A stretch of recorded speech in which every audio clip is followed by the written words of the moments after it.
Saludos a nuestra estimada audiencia y bienvenidos a una nueva edición de nuestro programa De Aquí y de Allá en macortv.com, como siempre con sus anfitriones Beatriz Rangel Y Carlos José Rangel.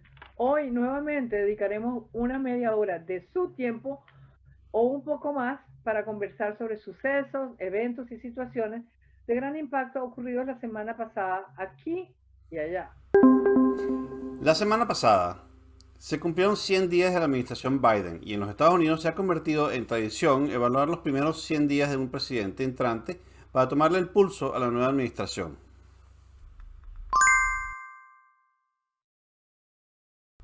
En un discurso marcando los 100 días de su administración, Biden detalló su necesidad de acción ante los tres retos a los cuales se enfrentó al tomar la presidencia.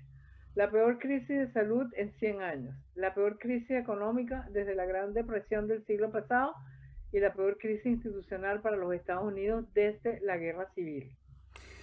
El gran objetivo enunciado por Biden en su discurso para su administración es demostrarle al pueblo estadounidense y al mundo que el sistema democrático sí funciona para mejorar el nivel de bienestar de una nación y competir globalmente. Esta es la tercera vez en la historia de Estados Unidos como Estado-nación que confronta una crisis de esta magnitud. La primera fue terminada la guerra de independencia cuando todavía se estaba formando el Estado-nación, eh, la deuda inmensa que habían acumulado para poder financiar el proceso de independencia. Eh, la segunda vez es ya consolidado el Estado-nación, es cuando coinciden, coexisten dentro del mismo territorio dos sistemas económicos distintos, el industrial y el esclavista agrícola. Y al final se imponen los criterios del Estado industrial. Y ahora, porque cuando la Segunda Guerra Mundial, realmente todo el teatro del conflicto estaba en otro continente. Y Estados Unidos, yo diría que el conflicto bélico estimuló su economía, no la afectó de una manera negativa. Entonces, ahora sí están coincidiendo esas tres crisis que muy bien definió Biden y que reclaman distintos instrumentos de política económica para su solución. Y ahí es donde está, a mi modo de ver, el talento de un estadista, de saber equilibrar los diferentes instrumentos de políticas públicas para poder lograr sacar al país de la crisis sin crear otros problemas, como por ejemplo, si se gasta demasiado, iniciar una espiral inflacionaria. Si se empieza un proceso de introspección demasiado exagerado, entonces se pierde la óptica de cómo funciona el resto del mundo. Uh-huh. Y si la economía deja de fomentar los vínculos con el resto de la economía mundial, podría quedar la economía norteamericana aislada. Entonces, Bueno, es extremadamente interesante lo que dices, porque, bueno, primero, en relación con lo de la Segunda Guerra Mundial, tienes toda razón. Una de las razones por la que los Estados Unidos ganó una gran hegemonía económica mundial fue porque su infraestructura industrial bueno, en total, salió prácticamente ilesa de la Segunda Guerra Mundial. Y debido a eso pudo aprovechar pues de alguna cierta manera la gran demanda surgida por la reconstrucción de Europa. Eso lo convirtió en una gran potencia mundial. Pero aparte de eso, lo que estás diciendo acerca de las tres crisis y el punto de vista de un estadista, yo creo que uno de los problemas posibles que tenga Biden es su esperanza pues, en que la política fiscal o el gran estímulo fiscal que pretende va a hacer recuperar la nación, lo cual ya Janet Yellen, la secretaria del Tesoro, dijo que es posible que haga crecer las tasas de interés y eso espantó la semana pasada un poquito a los mercados de valores. Y aparte de eso, su mirada introspectiva a los problemas de los Estados Unidos de una manera aislada. Y esto hay que verlo porque los demócratas siempre han sido, de cierta manera, muy regionalistas. Los republicanos tradicionalmente, ya hoy en día no se sabe muy bien qué es lo que hacen los republicanos, han sido un poquito más globalistas. Pero los demócratas siempre han estado un poquito renuentes eso de los tratados de libre comercio, a pesar de que Clinton fue el que hizo el tratado de libre comercio de Norteamérica. Pero siempre piensan que de alguna manera va a afectar a, a los trabajadores de acá ese tipo de iniciativa de apertura global. Y fíjate que Biden no ha levantado las tarifas de China, no ha levantado las grandes tarifas que puso Trump, porque el proteccionismo es inherente al demócrata tradicional. También su introspectiva hacia los Estados Unidos trata de estimular el sector laboral a través de cuestiones como el, proponer un salario mínimo más alto y proponer una ley que apoya a los sindicatos. Eso es sumamente demócrata tradicional. No pareciera que es el demócrata tipo Chuck Schumer o inclusive Nancy Pelosi hoy en día. Y No, pero su Carlos, yo te voy a visión decir una doméstica, cosa. perdón, y su visión doméstica le hace cegarse a problemas que están ocurriendo por ejemplo, en Latinoamérica o inclusive en otras partes del mundo. Fíjate que lo de India, hasta que no surgió la crisis que está teniendo, no tuvo respuesta directa anteriormente. Bueno, pero una cosa te voy a decir. El problema, el grave problema que yo veo en este momento. Bueno, primero vamos a llamar las cosas por su nombre. Ujú. Aquí el único partido político como tal es el republicano, porque el demócrata no es un partido político, sino una plataforma tipo paraguas de donde se cuelgan intereses parciales de toda clase. Las amas de casa, los consumidores, los que quieren igualdad de género, las mujeres que están luchando por lograr romper las barreras que les han impedido ascender a posiciones más elevadas. Pero toda esa cantidad de intereses cuelgan del Partido Demócrata, pero no necesariamente comparten todo. Entonces, cuando tú vas a gobernar y por el Partido Demócrata, de alguna manera tienes que mantener esa amalgama unida, porque si no tienes esa amalgama unida, entonces pierdes la mayoría en el Congreso, pierdes el apoyo en las gobernaciones, pierdes una cantidad, o sea, se te desgasta la base de poder. Entonces, claro, es mucho más difícil. Los republicanos, que son un partido que con una cierta disciplina, bueno, hasta que llegó Trump, porque yo creo que Trump sí rompió eso, porque Trump con su liderazgo un poco anárquico, que creó una cantidad de No, basta. disgresiones, para no llamarlas de otra manera, en el Partido Republicano, que hasta hoy no se han resuelto. Pero dicho esto, a lo que yo voy es, mira, no necesariamente porque no estén viendo América Latina en este momento, eh, las políticas públicas para salir de la crisis son fallas, porque yo lo que creo que donde ellos sí tienen que afilar muchísimo, tienen que afilar su lente o enfocar su lente, porque se afilan solo los cuchillos, pero tienen que enfocar su lente es en cómo, por ejemplo, ese gasto va a acelerar el multiplicador de los impuestos, porque hay un multiplicador de impuestos que existe desde que existe los modelos económicos. Ujú. Entonces, ¿cuánto de ese dinero va a ser pagado en impuestos por la gente que percibe esos nuevos ingresos? Eso por una parte. Por otra parte, ¿cómo tú haces para que el sistema impositivo realmente sea progresivo y no haya esas vías de escape que existen en este momento para las corporaciones americanas? Porque parte del problema, a mi modo de ver, no es tanto la tasa impositiva, sino lo increíblemente complicado que es el sistema impositivo de los Estados Unidos, que le permite a las grandes corporaciones invertir en crear vías de escape. Sí. Entonces sabemos, por ejemplo, que las grandes compañías de tecnología han han ubicado el lugar donde reciben los ingresos en países o geografías donde la tasa impositiva es más baja. De esa manera no pagan impuestos aquí en los Estados Unidos. Y eso, a mi modo de ver, es gravísimo, porque no es que tú le vayas a subir la tasa impositiva, sino que los obligas a pagar los impuestos que tienen que pagar Sí, por los ingresos que ellos perciben en el mercado americano. Y sí, esas son las cosas que hay que arreglar. y Antes de ponerte a pensar, es que yo le voy a subir el impuesto, no sé quién, no sé qué más.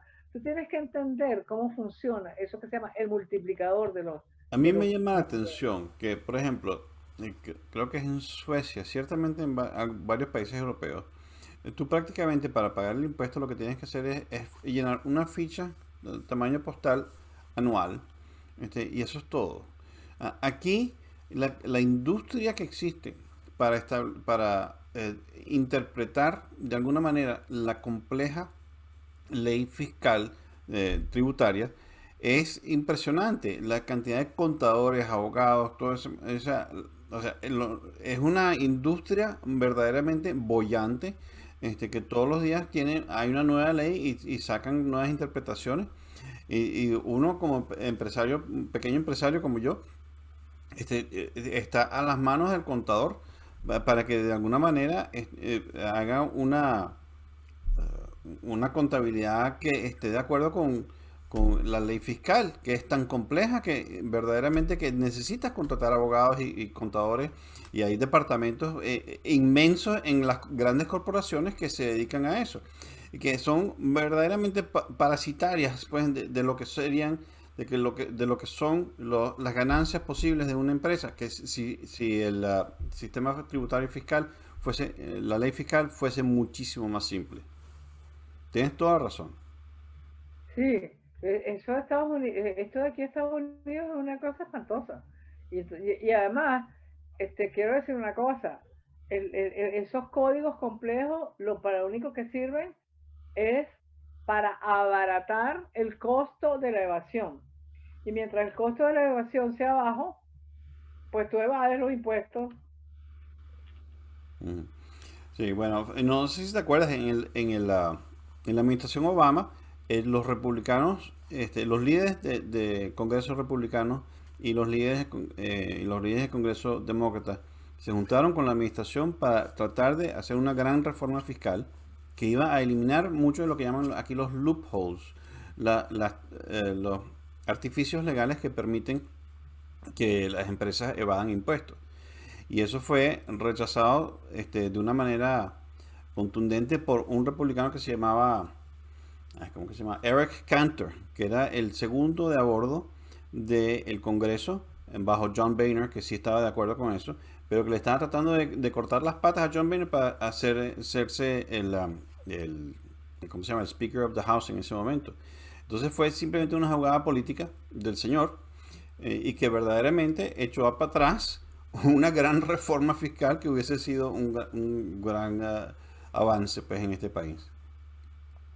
Bueno, y aparte de todo este tema, yo sí creo que han tomado algunas medidas en el tema, han iniciado pasos concretos en política exterior que parecieran indicar un rumbo de esa política exterior. Sí. Se han reincorporado organismos multilaterales y han afianzado alianzas con democracia, en particular en Asia, con Japón y Corea del Sur, por lo que me pareciera que la distancia frente a China va a continuar, Ujú. porque también pareciera que los favoritos aliados de Estados Unidos en Asia van a ser Corea del Sur, Japón y Singapur. Y me imagino que China debe estar observando con mucho cuidado los pasos que está dando Estados Unidos en la región. Sí, sí. China está con el ojo avisor, como quien dice. Y yo creo que está haciendo unas jugadas sumamente interesantes, pero acuérdate que China siempre trabaja a largo plazo. Piensen que Biden es Sí, transitorio, al igual que probablemente Trump era transitorio.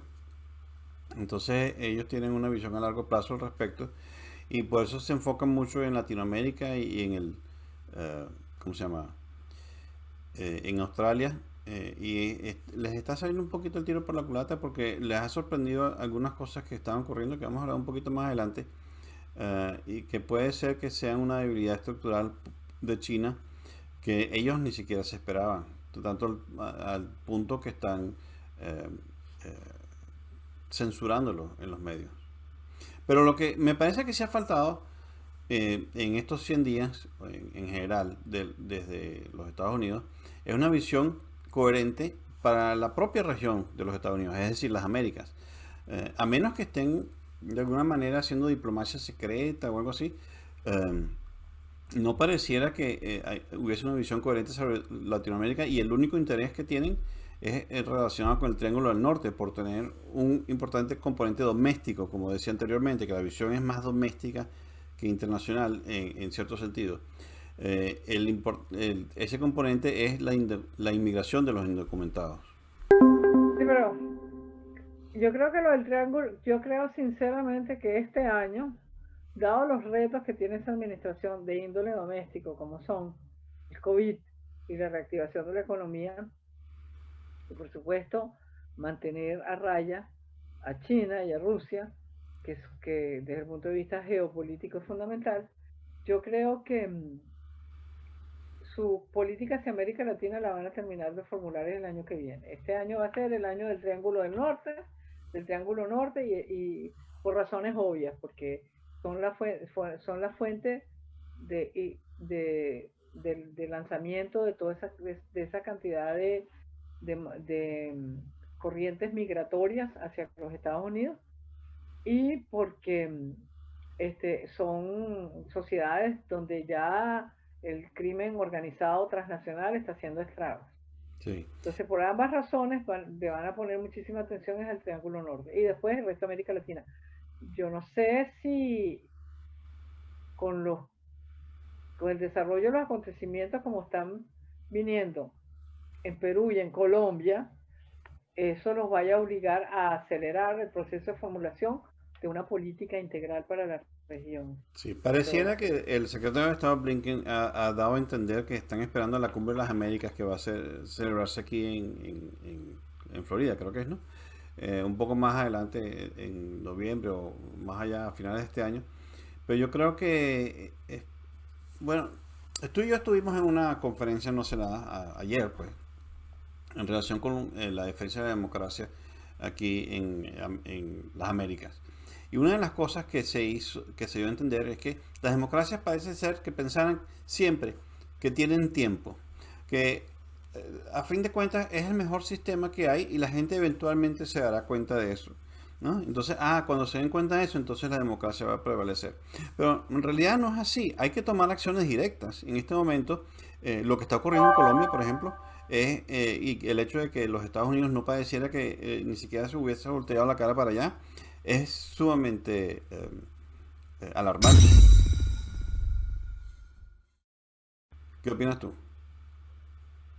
a mí lo que más me preocupó, francamente, no es si Estados Unidos está mirando o no mirando a América Latina y Colombia en particular, sino lo que dijo el presidente de Ecuador ayer Ujú. sobre el tema de lo que está ocurriendo en Colombia, que dijo que los sistemas de inteligencia del Ecuador le habían pasado el informe donde quedaba demostrado que todos esos disturbios violentos estaban instigados desde Venezuela por el presidente de Venezuela.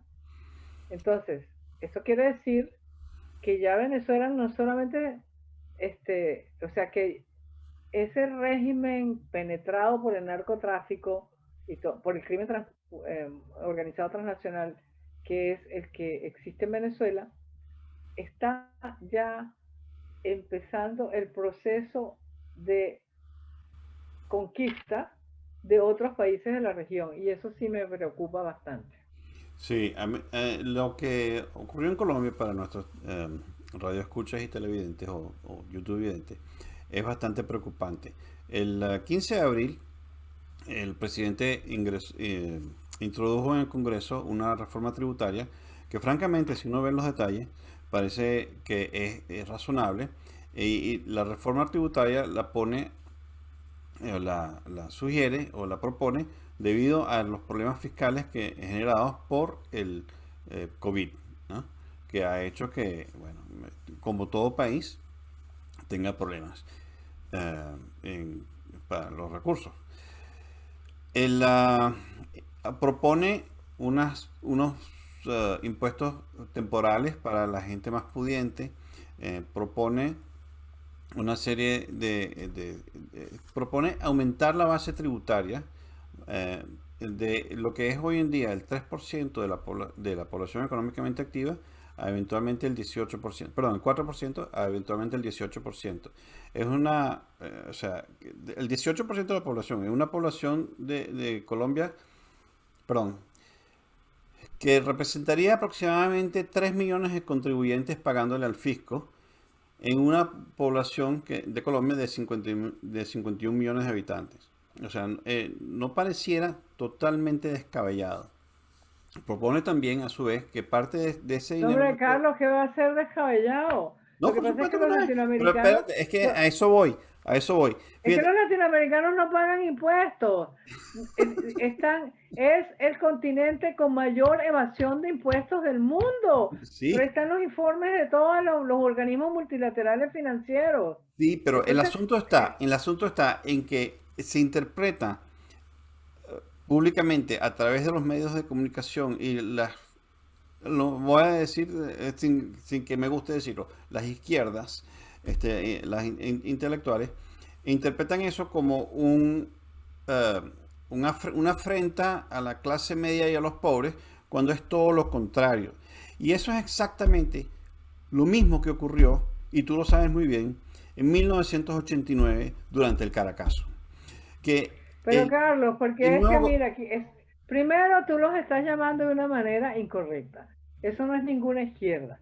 Esos son un grupo de tipos desadaptados que trabajan claramente para un modelo. Y ese modelo es el de imponer un gobierno totalitario para después tomar por asalto las arcas del tesoro de los gobiernos que están manejando. Tienes toda Entonces, razón, me corrijo. No me gusta llamarlos izquierda porque eso no, es, hombre, que van a ser de izquierda, son son unas asaltantes. cápsulas de delincuentes, eso es lo que son. Son asaltantes, ¿no? Pero, o Sí, sea, lo que me parece que está ocurriendo en Colombia es sumamente parecido a lo que ocurrió en 1989 en Venezuela con el Caracazo, en donde claro, claro.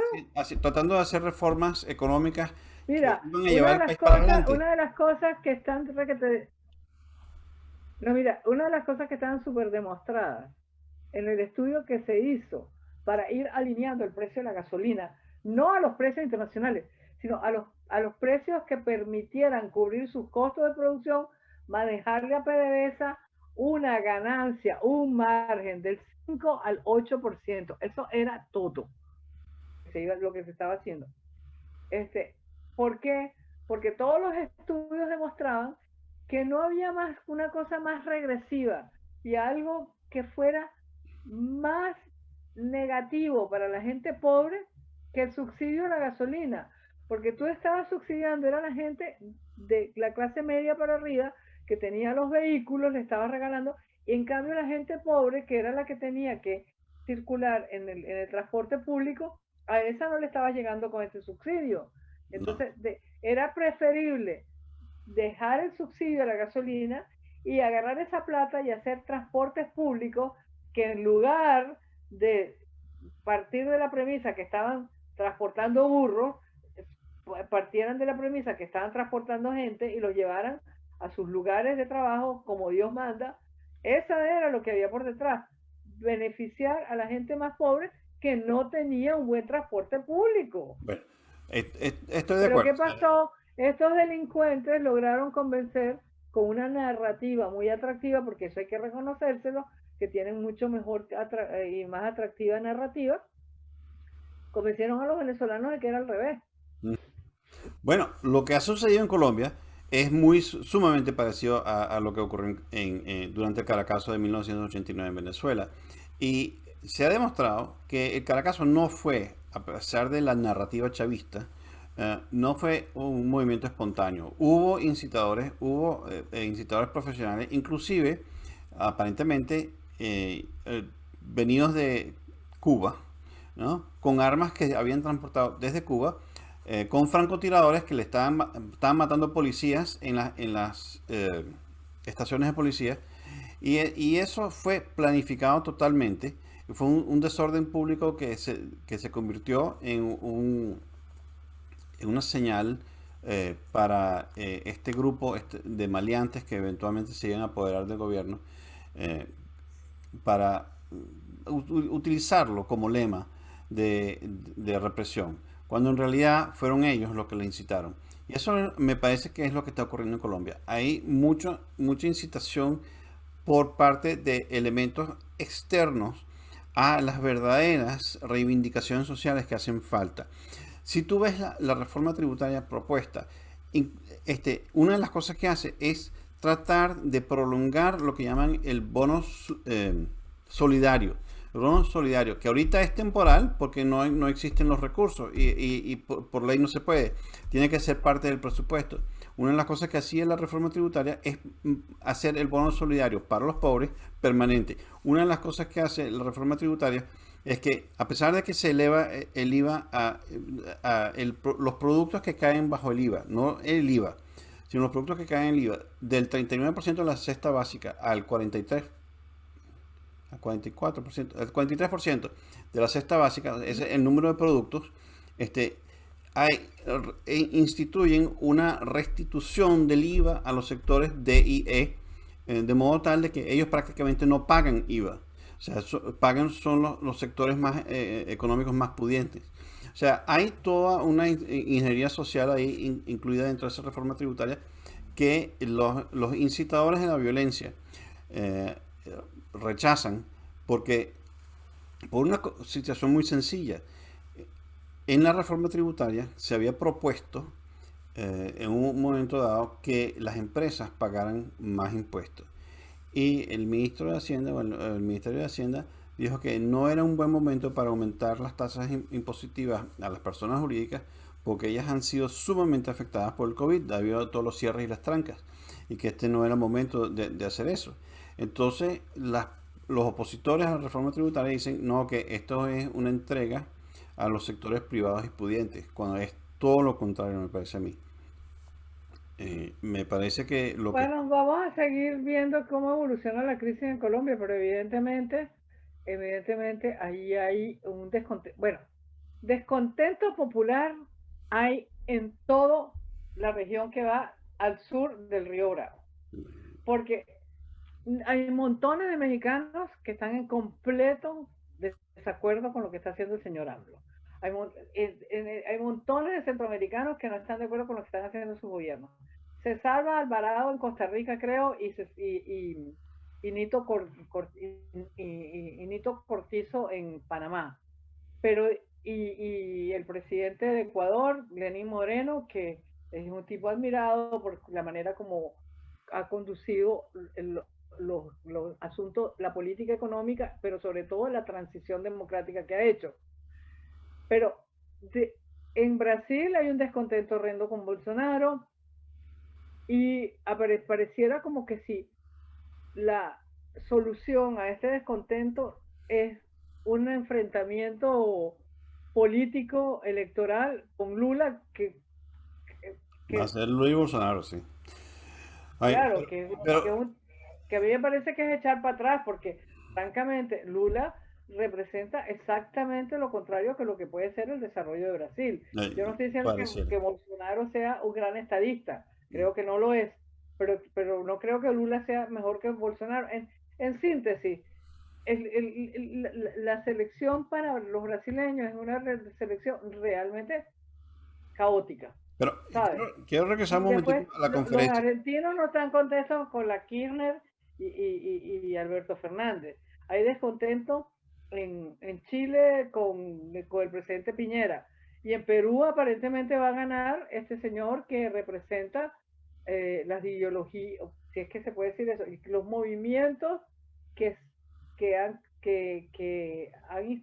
institucionalizado en 4 países de América Latina regímenes totalitarios que han tomado al Estado por asalto, y esos son Cuba, Nicaragua, Venezuela y Bolivia. Sí, bueno, quiero regresar un momentico a la conferencia de ayer, porque hubo entre otros participantes que dieron una exposición muy interesante, estaba Luis Almagro, el secretario general de la OEA, en donde dijo que una cosa es estar opuesto a un presidente democrático y otra cosa, bueno, y reconocer que existen democracias eh, imperfectas y otra cosa es echar a la borda la democracia, ¿no?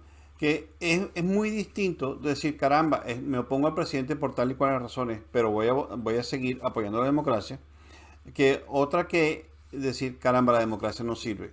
En este sentido, me parece muy bien lo que está haciendo Biden de tratar de demostrar que la democracia sí sirve, ¿no? Y aparte de eso, eh, creo que, caramba, esperemos que la gente en Colombia y en otros países consideren que la democracia sí sirve y que se mantengan. Si el pasado es lección, de alguna manera, quién sabe si Lula va a mantener el tipo de política que persiguió en su primer mandato. A fin de cuentas, acuérdate que la diferencia entre el primer mandato de Carlos Andrés Pérez y el segundo mandato fue abismal en términos de reconocimiento de la importancia del mercado.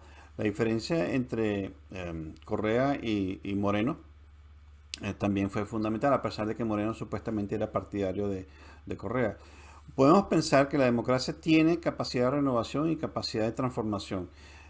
Sí, es verdad, son imperfectas, pero ciertamente, como decía mismo Almagro, el totalitarismo es la vía segura para el fracaso de un país. Otro tema del cual queremos conversar hoy es la reciente publicación del Índice Anual de Miseria por el Cato Institute y elaborado por un conocido de la casa, el doctor Steve Hanke de Johns Hopkins University. Oye, combinando desempleo, inflación, tasas de interés y crecimiento económico, el Producto Nacional Bruto, no sorprende mucho que la lista de 156 países la encabeza Venezuela como el país más miserable del planeta. Sí, pero lo que más llama la atención es que de esos 156 países, el país menos miserable, según el índice, sea Guyana, el vecino de Venezuela. Lo que llama la atención es que de esos 156 países, el país menos miserable, según el índice, es Guyana, el vecino de Venezuela. Es importante señalar que el índice de democracia compilado por The Economist Intelligence Unit, Guyana se califica como Slow Democracy en el puesto 75 y Venezuela como Authoritarian en el puesto 143 entre 167 países. Es decir, que lo que tú acabas de decir, parafraseando al secretario general de la OEA, queda comprobado de una manera clarísima con estos dos trabajos científicos realizados. Venezuela es un país mucho más miserable porque tiene un sistema autoritario.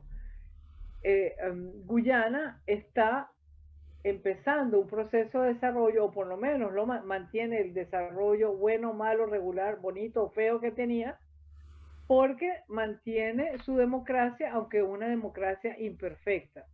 Entonces, en síntesis, Almagro tiene razón. Es mucho mejor una democracia imperfecta que un autoritarismo perfecto. Autoritarismo perfecto. Es una contradicción en términos, pero bueno. Claro.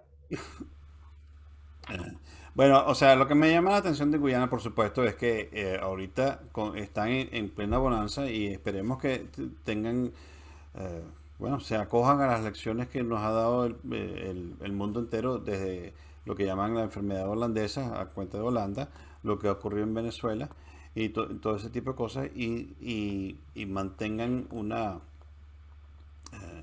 en este sentido, por cierto, Bolivia tiene una buena elección que trató de mantener unos buenos fondos por si acaso sus materias primas caían en el fondo, pues el precio de las materias primas. O sea, en ese sentido sí se considera que Bolivia ha sido una especie de buena guía. A pesar de... Claro, pero eso estableció en el gobierno de Goni Sánchez de Lozada, en su primer gobierno, que estableció ese fondo soberano, y esa es una idea muy vieja de los Luego, economistas ingleses que como en el siglo XIX, habían las épocas donde las materias primas escaseaban, lo cual les hacía subir el precio, lo cual obligaba a todo el ejercicio manufacturero británico a subir los precios, cosa que a los consumidores los afectaba de una manera tremenda. Y había otras épocas en que había sobreabundancia de materias primas, por lo tanto los insumos eran muchísimo más baratos y se podía expandir mucho la producción y llegar a los estratos de ingresos más limitados de los consumidores. Sí. Entonces, esto nos llevó a plantearse la idea de los presupuestos que ellos llamaban above the line and below the line. Below the line, tú ponías tu gasto corriente que se podía financiar con los ingresos normales que el país podía tener. Y above the line, tú colocabas en el sistema financiero inglés, porque estamos hablando de Inglaterra, que fue donde surgió la idea, el dinero adicional que tú podías ganar por una contingencia favorable en el mercado internacional. Sí, bueno, Y esa es la yo creo que idea en la Biblia lo detrás, llamaban en la época las no, vacas pero, gordas y las vacas flacas. pero déjame terminar, esa es la idea detrás de los fondos soberanos. Los noruegos, por ejemplo, cuando el petróleo subió muchísimo en el siglo pasado y en este siglo, crearon un fondo soberano súper super poderoso. Arabia Saudita también y todos los países del Golfo Pérsico tienen su fondo soberano. El único país que no creó fondos, los únicos países que no han creado fondos soberanos importantes son de los petroleros, México, Venezuela y Ecuador. Los tres en América Latina.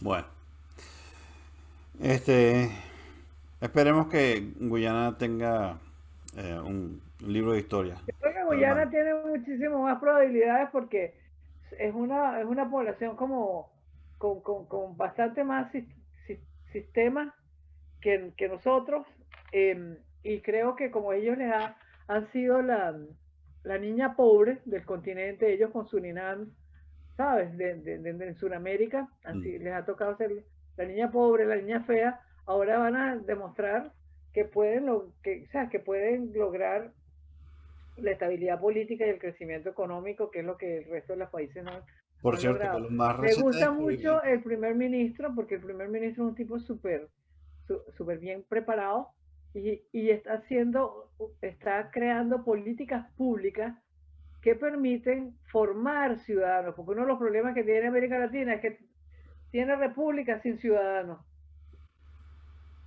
Ya, sí, así es.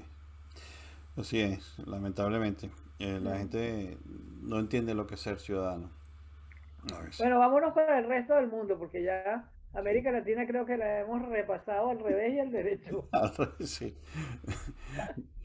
Bueno, por cierto que quería terminar el punto, pues en relación con los países petroleros y los commodities, que ahí aparentemente los commodities en general están incrementándose de precio a nivel mundial en todos los sectores, desde el sector agrícola, sectores mineros, todos.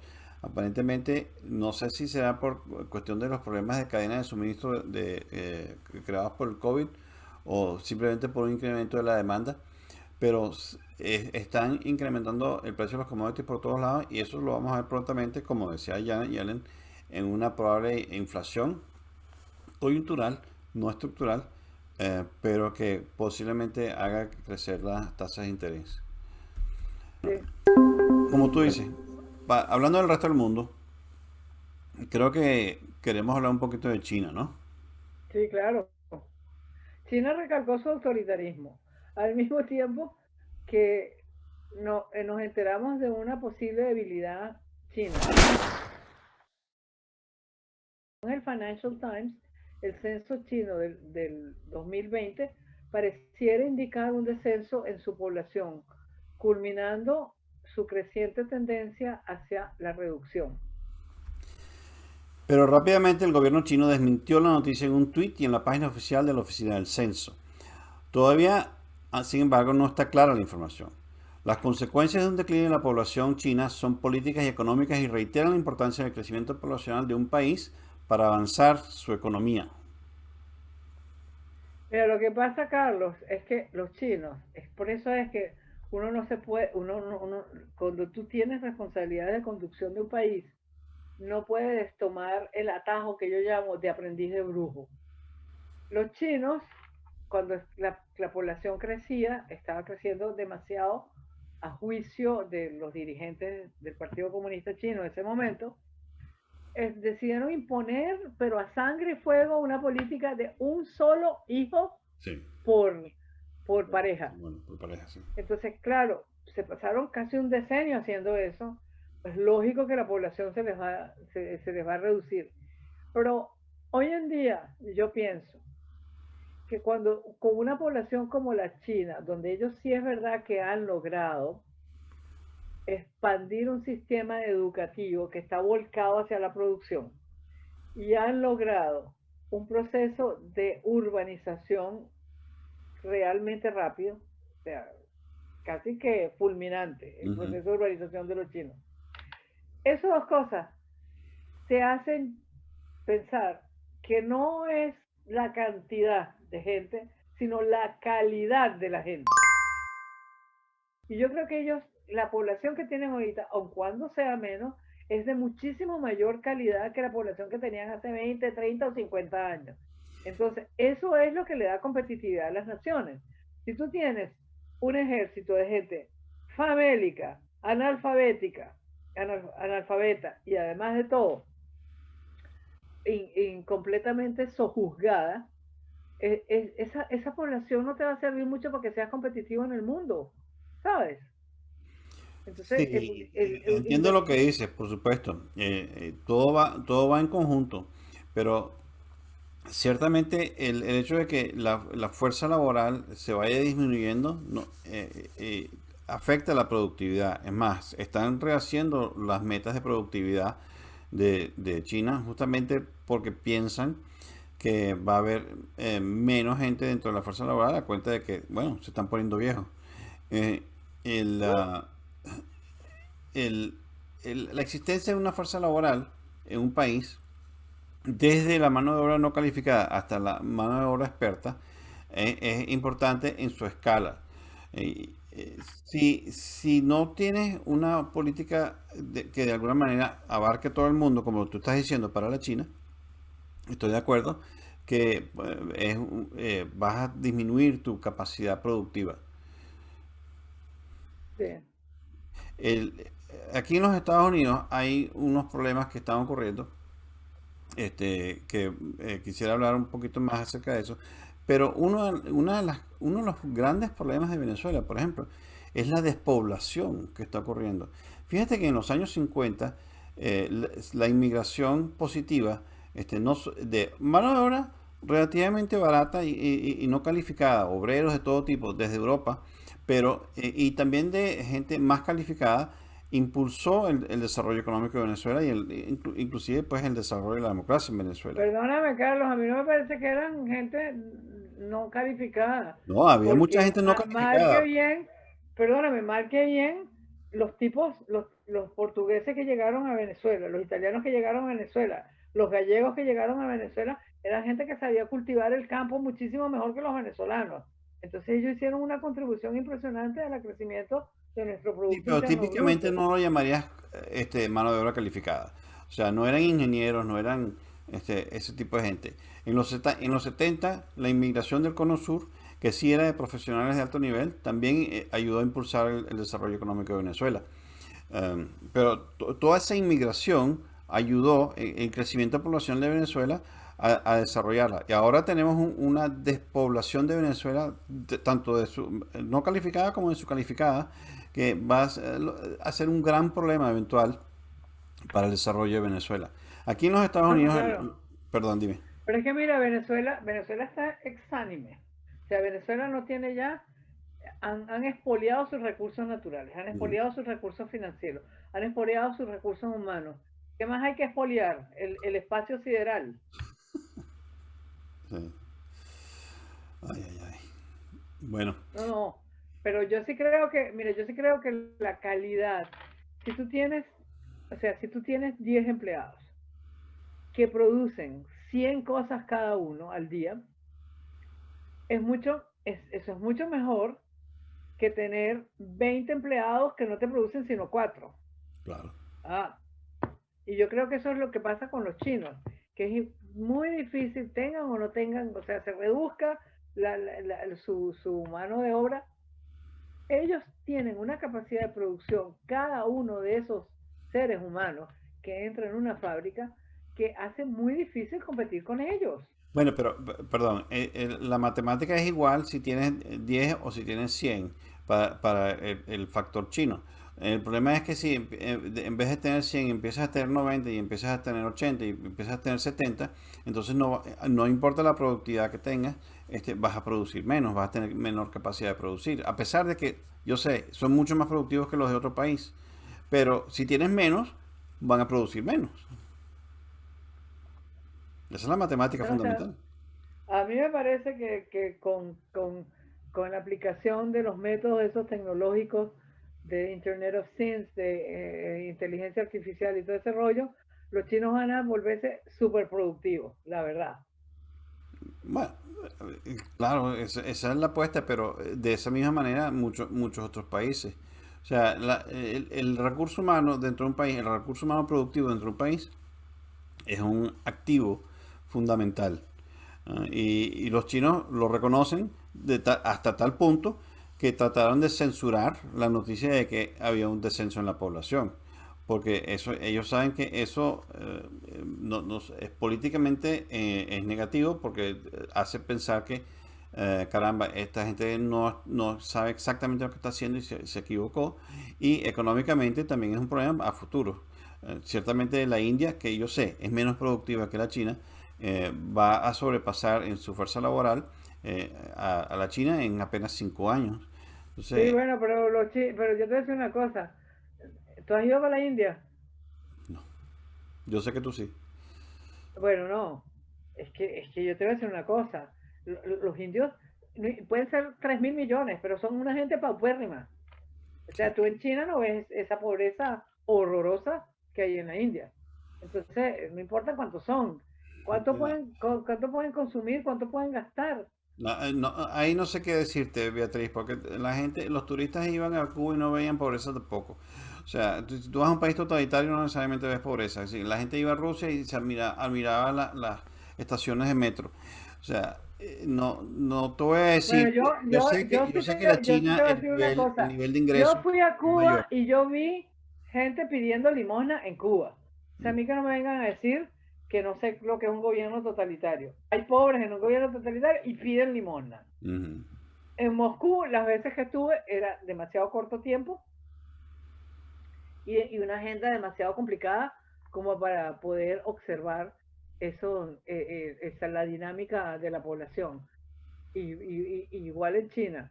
Pero lo que yo sí te digo es que yo creo que me da la ligera impresión pero es que esa pobreza absoluta y abyecta que tú ves en la India, no la ves en China ni en ningún No, otro lugar del mundo. la India es un país paupérrimo. Y la desigualdad económica en la India es abismal. Estoy de acuerdo con eso. Bueno, y con eso, yo creo que ya llegamos al final del día, al final de nuestro programa de hoy. Y la semana que viene nuevamente compartiremos nuestras perspectivas sobre otros temas de gran relevancia en todas las regiones del mundo. Agradecemos mucho su atención, sus comentarios y sugerencias. Siempre estamos abiertos al diálogo sobre las noticias más destacadas, aquí y allá. Mantengámonos siempre al día con noticias y entretenimiento en mccourttv.com. Síganos en Twitter y les deseamos como siempre un feliz día y una buena semana. Estén donde estén.